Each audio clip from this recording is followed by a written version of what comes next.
지금 하나님께서는 예레미야를 통해서 백성이 그 짓고 있는 죄를 자세히 알려주시고 있습니다.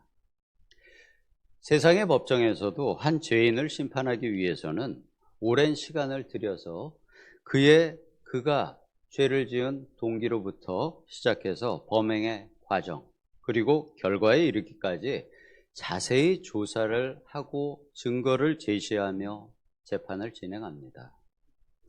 하나님께서도 예레미야와 백성에게 지금 그 백성들의 죄를 자세히 고발하고 있습니다. 그래야 백성들을 향한 하나님의 심판이 의미가 있기 때문입니다.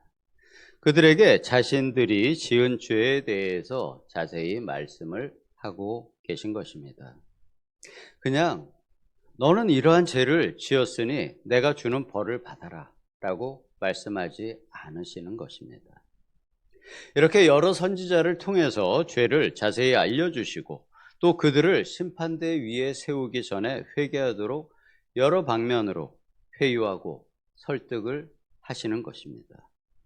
하지만 죄에 빠진 백성들은 하나님과 선지자가 알려주는 말을 듣지 않습니다. 보여주어도 보지 않습니다. 그리고 그들의 생각에는 죄를 깨닫는 지각이 없습니다. 하나님의 말씀은 머리에서의 지각과 함께 우리의 마음에 감동이 있어야 합니다. 우리 오늘 같이 찬양을 하셨는데요. 찬양을 부를 때 가사와 음률만 따라 하시나요? 우리가 보통 하나님께 찬양을 올릴 때는 그 가사의 내용을 나의 생각에 담게 되고요. 또 그 멜로디에 나의 마음과 감성을 담아 하나님께 올리게 됩니다. 우리가 만약 찬송가와 복음성가를 부르며 감동이 없이 부르는 것은 하나님을 찬양하는 것이 아니라 그냥 노래를 하는 것입니다.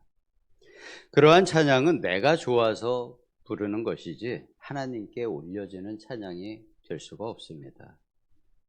그리고 그 가사가 나의 삶의 내용이 되어야 합니다. 말씀과 찬양은 또 감동으로 끝나는 것이 아니라 내 삶의 변화를 위한 동기가 되어야 합니다. 지금 하나님께서는 백성들이 말씀을 귀로만 듣고 눈으로 보기만 하지 감동이 없다고 하십니다. 백성이 어리석어서 말씀 앞에 감동이 없으며 그래서 들어도 소리로만 듣고 눈으로 보아도 글자로만 봅니다. 그리고 행동은 말씀과는 전혀 상관이 없이 하나님 앞에 죄만 행합니다. 하나님께서는 세상을 만드시고 이 땅을 살아가는 사람들에게 서로를 사랑하라고 세상을 주셨습니다.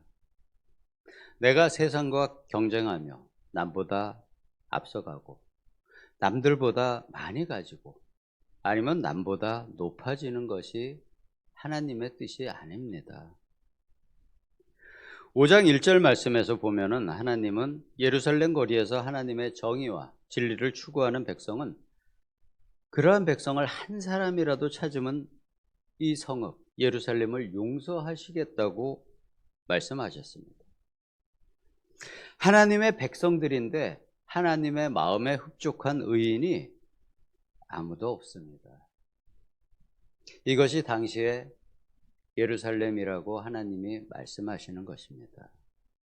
모두가 세상의 욕심에 눈이 멀어서 진리의 말씀을 보지 못하고 마음에 담지 못하여 악을 행합니다.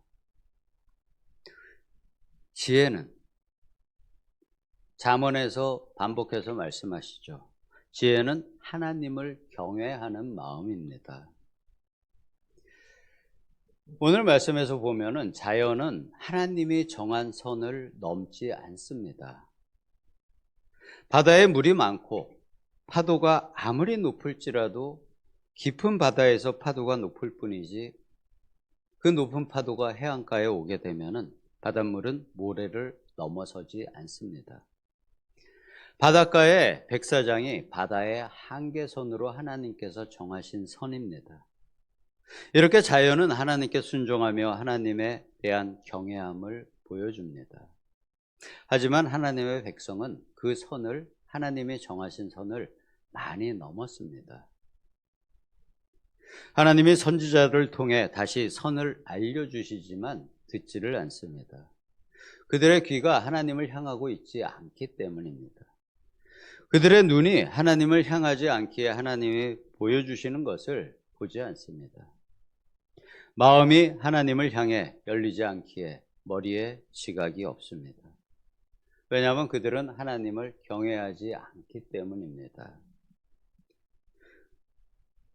그리고 오늘 말씀 뒷부분에 보면은 하나님의 땅에 정말 무섭고 놀라운 일이 있습니다. 하나님의 선지자가 거짓을 행합니다. 거짓 선지자는 하나님의 말씀이 아닌 말을 하나님의 말씀이라 속입니다. 하나님의 감동이 없는 선지자에게 하나님의 감동이 없으면 그는 입을 닫아야 합니다. 그러나 그렇지 않은 선지자들이 있습니다. 하나님의 감동이 없이 입을 여는 선지자는 그 내용이 자신의 이익이 되기 때문입니다. 자신의 이익을 위해서 하나님의 이름을 빌려서 하나님의 말씀이라 말하고 있는 것입니다. 백성 중에도 마찬가지입니다. 백성 중에도 자기의 이익을 위하여 하나님을 입에 올리는 일이 없어야 합니다. 그러한 사람은 거짓 선지자와 같은 죄를 하나님 앞에서 범하고 있는 것일 수 있습니다. 두 번째로 놀라운 일은 제사장들이 자기의 권력으로 백성을 다스린다는 것입니다. 하나님 나라의 권력은 하나님으로부터 나와 하나님의 방법으로 사용되어야 합니다. 이것은 지금의 교회 지도자 그리고 중직자 역시 마찬가지일 것입니다. 하나님의 방법은 공의입니다. 그리고 하나님의 공의는 사랑입니다. 하나님의 공의는 백성을 사랑하는 마음으로, 사랑을 행하는 방법으로 사용되어야 합니다. 하나님의 일꾼은, 하나님의 사역자는 하나님의 대행자로 하나님을 대신하여 사역해야 합니다. 하나님께서 지정하고 보내주신 그 자리에서 일을 할 때는 그 자리가 세상에서는 권력이 있는 자리일지라도 하나님의 방법으로 일을 하게 되면 그것은 권력의 자리가 아닌 섬김의 자리가 됩니다. 군림하는 자리가 되지 않습니다. 왜냐하면 하나님의 사역은 섬김이기 때문입니다. 사랑이기 때문입니다. 예수님은 만국의 왕으로 오시고 하나님의 아들로서 이 땅에 오셨지만 또 섬기고 자신을 백성들 죄의 대속물로 주셨습니다. 세상에서 권력이라 불리는 자리에 그리스도인을 앉히셨다면 그것은 섬김과 화목의 사역자로 그를 세우신 것입니다. 또 선지자로 그를 세우셨다면 올바른 말씀의 전달자로, 사자로 세우신 것입니다. 하나님은 오늘날 우리 모두를 하나님의 선지자이고 왕 같은 제사장으로 우리 한 사람 한 사람 모두를 세우셨습니다.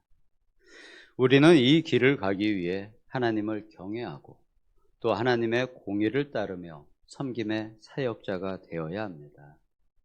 이 새벽 기도회에 함께 하시는 우리 모든 성도님들에게 이렇게 성령의 함께 하심으로 기쁜 마음으로 이 길을 살아가는 성도님들 되시기를 예수님의 이름으로 축복합니다. 아멘. 기도하겠습니다. 아버지께서 우리에게 시련을 주실 때에도 주님이 우리와 동행하여 지켜주심으로 우리에게 허락하신 고난을 통해 아버지 앞에 더욱 온전히 나아갈 수 있게 하심에 감사드립니다. 항상 아버지를 경외하는 마음으로 말씀에 순종하며 따라가기를 예수님의 이름으로 기도드립니다. 아멘.